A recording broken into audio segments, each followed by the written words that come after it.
have fun today. We're going to kick it off by checking with Karla Dreyer, and she is touring your kitchen today.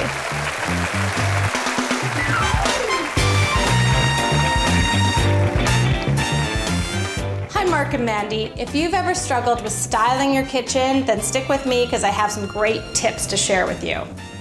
The finishes in this kitchen were actually chosen by the builder. And sometimes when this happens with clients, they think they've got to rip out cupboards and countertops, and that's not necessarily the case. You can do a few styling tricks to make it a kitchen that's personal and that you love. So one of the things I like doing when styling a kitchen is to think in opposite textures. And so what I mean by that is whatever your countertop is, put an opposite texture on top of it. And I always love adding wood. So what we did in this kitchen, you can see here we've got a beautiful organic shaped wood bowl that not only looks beautiful but can be useful for putting your fruit into.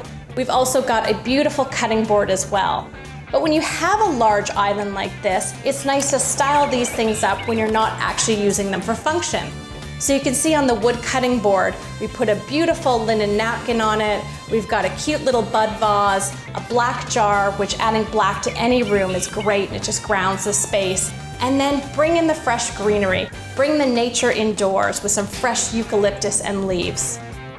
My absolute favorite thing to do when styling a kitchen is to take your cutting boards, and these can be the cutting boards that you use, and actually stack them behind your stove. They don't have to be too perfect. They can be irregular shapes and sizes. It doesn't matter, but it just adds character and depth and texture to your space. The other thing I love doing is putting art. Now I know it's not always practical and you may have to move it when you're cooking, but I think it looks great just to lean a piece of art up in your kitchen. It adds character and personality. So another thing you can do that's a fairly small change but has big impact in a kitchen is to change out the pendant lights.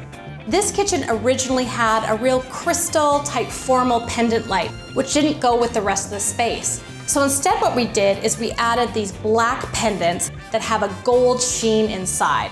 Again, I love adding black to any space. It really adds that modern and grounding touch, and it really changed the whole look of the kitchen. So don't forget about your pendant lights. It's an easy and relatively inexpensive thing to do.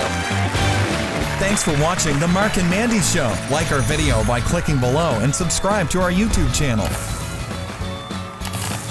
You can also connect with us on Twitter, Facebook, and Instagram.